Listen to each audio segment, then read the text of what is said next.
매주 목요일 여러분의 주말을 풍성하게 채워줄 공연 소식 알아보는 시간이죠. 네, 하재근의 도시락. 이 시간 책임져 주실 하재근 문화평론가와 함께합니다. 어서 오세요. 안녕하세요. 네, 안녕하세요. 자, 오늘은 어떤 공연 소식 가지고 오셨나요? 네, 오늘은 이제 두 편의 뮤지컬하고 하나의 전시 소식을 가져왔는데요. 네. 한 개는 이제 그 여신님이 보고 계셔라고 우리나라 창작 뮤지컬인데 굉장히 시장에서 반응이 좋았던 작품이고, 또 하나는 베어 더 뮤지컬이라는 작품인데 이게 미국의 오프 브로드웨이에서 굉장히 또 이것도 반응이 좋았던 작품이고, 그리고 또 이제 광복 70주년을 맞이해서 펼쳐지는 북한 프로젝트라는 전시의 소식 가지고 왔습니다. 네, 그럼 뮤지컬 여신님이 보고 계셔 먼저 만나보도록 할 텐데요. 제목이 길다 보니까 어떻게 부르는지 아세요? 어떻게 부르나요? 여보셔. 여보셔요? 그런가요? 네, 여보셔라고 부른다고 하는데 어떤 내용을 담고 있나요? 예, 이게 6.25 때 이제 벌어지는 일들인데, 6.25 전쟁 중에 국군 2명이 이 인민군, 그러니까 북한군 4명 포로를 이제 데리고 이 포로 수용소로 이송을 해가는 임무를 맡았는데, 배를 타고 가는 과정에서 무인도로 이제 들어가게 되는 겁니다. 배가 이제 고장이 나가지고. 그래서 무인도에 가서 이제 이 배를 고쳐가지고 탈출을 해야 되는데 배를 고칠 수 있는 사람이 한 명밖에 없는 겁니다. 근데 그 한 명이 정신착란에 걸려가지고 배를 고칠 수가 없는 엄청난 스트레스로 인해서 그리고 무인도에 고립되다 보니까 이제 이 우리나라 병사들과 북한 병사들이 모두 신경이 날카로워지고 뭔가 같은 상황이 안 좋아지는데, 그때 이제 우리나라 대위가 아이디어를 딱 낸 것이 그 여신이라는 가상의 존재를 창조를 해서 이제 여신을 믿으면 모두 이제 정신적인 이 평안을 찾을 수 있지 않겠느냐, 배도 고칠 수 있지 않겠느냐, 뭐 이렇게 생각을 해가지고 여신을 딱 만들어서 이제 그 정신착란에 걸린 병사를 치유해 주기 위해서 다른 병사들 다 여신을 믿는 것처럼 행동을 하다가 이제 결국에는 그 여신의 존재를 통해서 뭔가 병사들이 마음에 위안을 얻고 뭐 과거의 상처도 치유하고 그 과정을 통해서 관객들도 뭔가 이제 위안을 받으면서 같이 힐링을 하게 된다는 그런 내용인데, 관객 평들이 그래서 나도 이 뮤지컬을 보고 뭔가 힐링의 체험을 했다, 그런 평들이 많이 나오고 있습니다. 처음에 한국 전쟁을 배경으로 한다고 해서 좀 무겁지 않을까라는 생각을 해봤는데, 얘기 듣고 보니까 유쾌하고 또 메시지도 있는 것 같고요. 그렇죠? 그렇죠. 그러니까 이게 그 한국 전쟁이라는 것을 너무 무겁지 않게, 그리고 또 이제 반대로 너무 가볍지도 않게 상당히 이게 적당하게 이 작품 한국 전쟁을 배경으로 그리고 있다고 이제 평을 받고 있는데, 그러니까 이게 이 극 속에서 병사들 한 명 한 명의 스토리, 이런 것들, 그리고 그 병사들이 어떠한 상처를 가지고 있는지 이런 것들을 이제 디테일하게 그리면서, 근데 또 상처라고 해서 너무 울고불고 막 이런 내용이 아니라 거기에 또 여신님이 등장을 해가지고 굉장히 또 통통 튀는 그런 식의 이제 이야기 구조로 순간순간 바뀌고, 또 거기에 깔리는 음악들이 굉장히 또 이 경쾌한 음악들이 등장을 하고 대사도 유쾌하고 감각적인 이러한 대사들이 등장을 하기 때문에 관객들이 상당히 좀 그 재미있으면서도 감동적으로 작품을 보는 뭐 전형적인 그 명작이 대부분 다 이런 식으로 구성이 되는데, 보통 이제 2000년대 이후에 굉장히 관객들의 사랑을 많이 받았던 뭐 공동경비구역 JSA라든가 웰컴 투 동막골이라든가 이렇게 약간 판타지 같으면서 뭔가 좀 남과 북의 화해를 그리면서 우리 분단의 현실을 생각하게 하면서도 너무 무겁지 않게 이런 식의 그려진 일종의 그러니까 그 뮤지컬판 동막골, 뮤지컬판 그 JSA 이런 식으로 아마 볼 수 있을 것 같고요.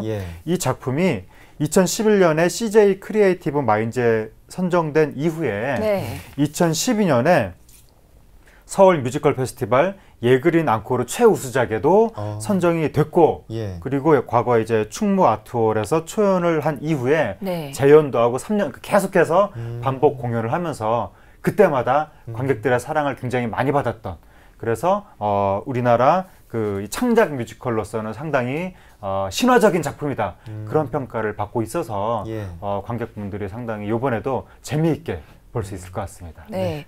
이 여신님이 보고 계셔 제목에서도 알 수 있듯이 이 뮤지컬에서는 좀 여신의 역할이 좀 중요할 것 같기도 한데요. 어떤가요? 중요합니다.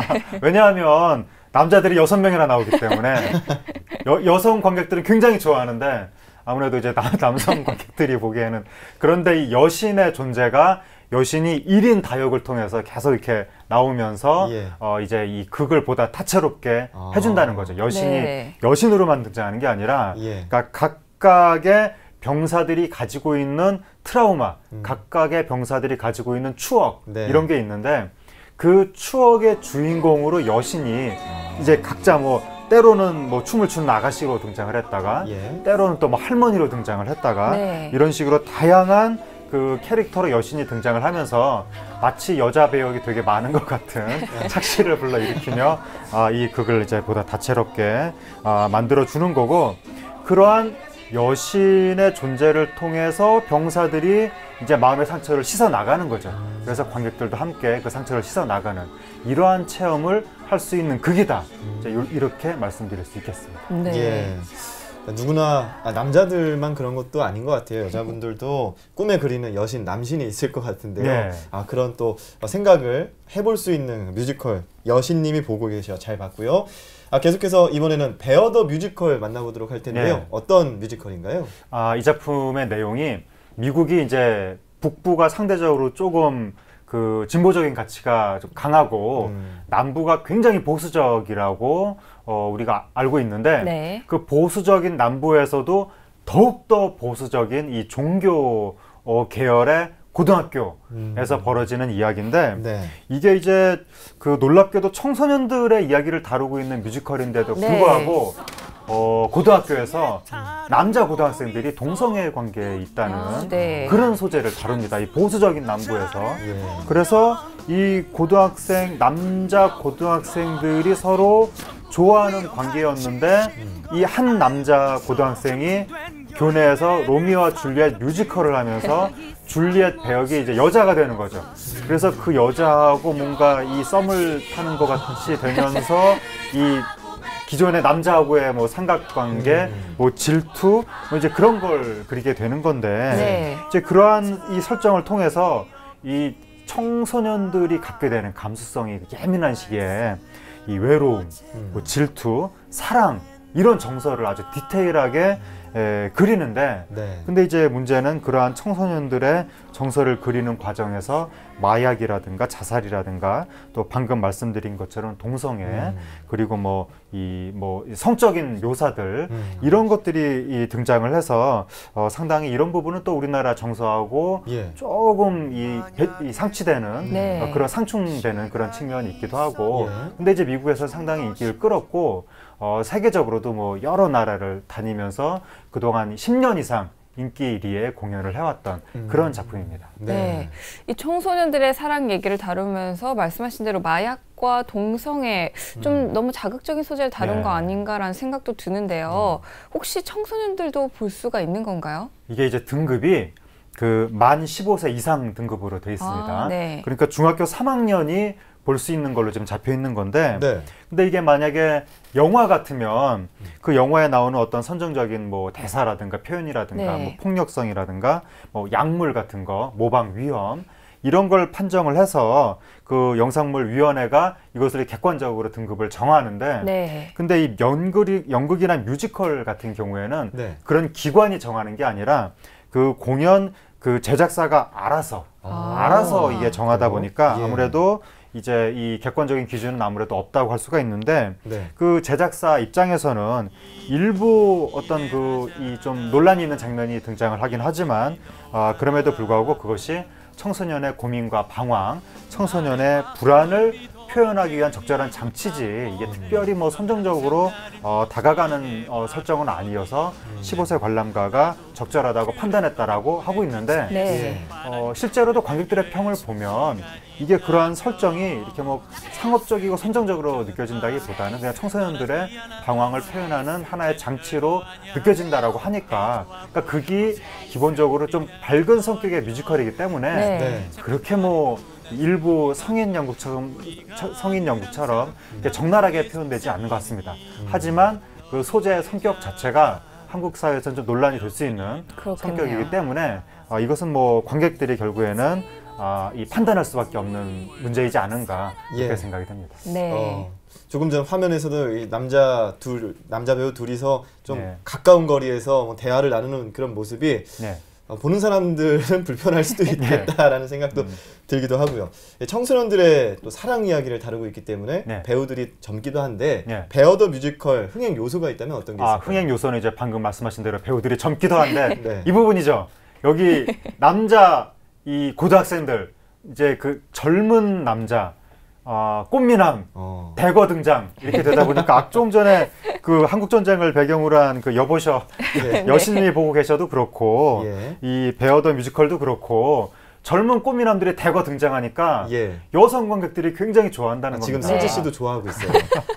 아직 보지도 않았는데. 네, 관객성의 상당 부분을 지금 뭐 여성 관객들이 차지한다고 하는데, 예. 그러니까 그러한 그 젊은 배우들이 내뿜는 에너지, 이게 이제 굉장히 중요한 이 작품의 매력이 되는 거죠.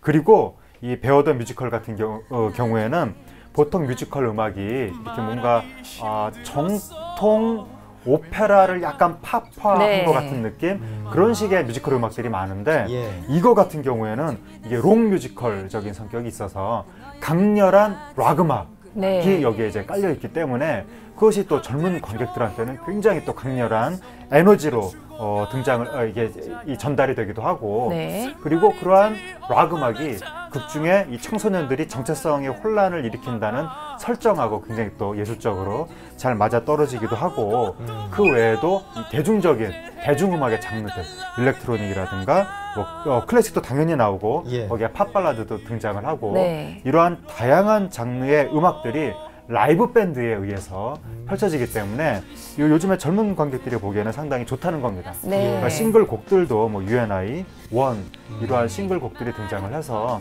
상당히 관객들의 호응이 좋다고 하고 그리고 여기에 그 젊은 배우들이 바로 이제 성두섭 씨 그리고 뭐 전성우, 서경수 또 정원영, 윤소호, 이상희 씨 이런 분들의 상당히 관객들의 호응이 쏟아지고 있습니다. 네. 이 젊은 꽃미남들이 대거 등장하는 뮤지컬 여신님이 보고 계셔와 베어 더 뮤지컬 잘 봤고요. 계속해서 광복 70주년 기념전 북한 프로젝트를 좀 만나봐야죠. 어떤 건가요? 예, 이것이 서울시립미술관이 광복 70주년을 맞이해서 북한을 어쨌든 우리가 좀 인식을 해야 되고 민족 동질성을 회복을 해야 되고 결국에는 화합의 길, 통일의 길을 우리가 준비를 해야 되는데 계속 상대방에 대해서 서로 모르고 우리가 이제 적대적인 그런 관계만 설정을 하고 네. 그리고 또 아무래도 시사 보도 프로그램에서는 북한을 어쨌든 정치 체제 중심으로 예. 북한에서 누가 숙청당했다더라, 그렇죠. 뭐 운동장에서 총을 쐈다더라, 뭐 이런 소식 위주로 이제 다루다 보니까 이대로 가면 우리가 민족 동질성을 회복하는데 뭐 어려움이 있을 수도 있겠다. 예. 그래서 이번에 이제 서울시립미술관이 북한을 보다 예술적인 관점에서 또 문화적인 관점에서 좀 재조명을 하는 이제 그런 프로젝트를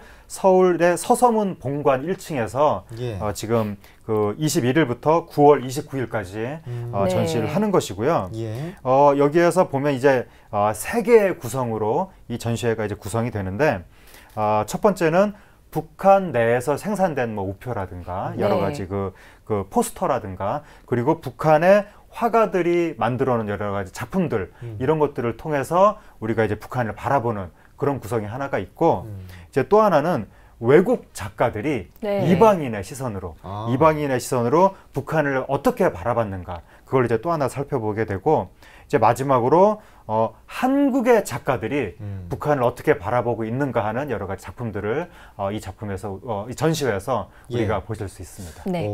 남과 북의 그 문화 교류 어떤 전시회라고 볼 수가 있을 것 같은데요. 예. 국내에서 좀처럼 보기 힘든 이 북한 화가들의 작품들도 여기서 볼 수 있다고 하는데 어떤 작가들이 또 참여를 했나요? 예. 일단 이제 우리나라에서 중진 작가 강익중, 박찬경, 노순택, 이용백 씨 이런 작가들이 참여를 하고 그리고 이제 보기 드물게 탈북 작가로 활동을 하고 있는 그 선무 그리고 또 신진 탈북 작가인 권하윤, 전소정 이러한 그 작가들이 참여를 해서 그 설치 미술이라든가 영상을 통해서 분단의 현실을 이제 다루게 되는데 그 외에도 외국의 사진 작가인 닉 덴지거, 에도 하트먼 그리고 왕거펑 이런 작가들이 2010년 이후에 이제 북한을 방문해서 북한의 뭐 건축물이라든가 풍경이라든가 인물 이러한 것들을 찍은 사진들을 네. 전시를 하게 되니까